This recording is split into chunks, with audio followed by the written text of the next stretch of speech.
How much renter's insurance should I get in Calabasas, California? Insurance is a necessity in everyday life.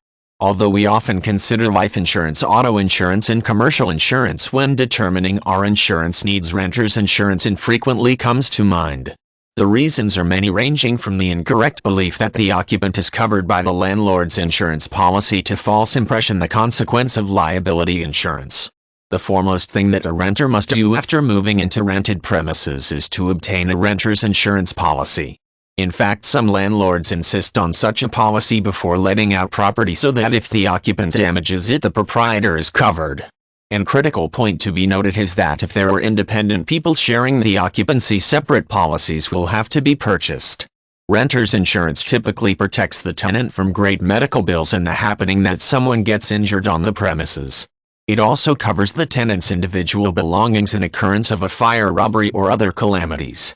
The following two examples will illustrate the significance of renter's insurance. Presume that a distant acquaintance comes to visit the tenant at his rented accommodation with the little one in tow. While playing, the child falls down the stairs and breaks his leg. The visitor can blame the tenant of not maintaining safety standards and conclude to sue. Renter's insurance can cover the costs of litigation as well as medical treatment expenses for the youngster. Now ponder that a tiny fire breaks out that destroys the bedroom of the rented apartment or house. The landlord is protected by his own property insurance, but the occupant may end up losing individual belongings in the conflagration without receiving any compensation from the insurance company. Not so if he has a renter's insurance policy.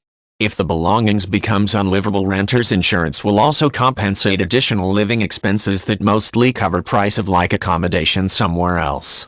Even if you feel your individual property is not worth enough to insure, the value of having liability coverage is well worth renter's insurance.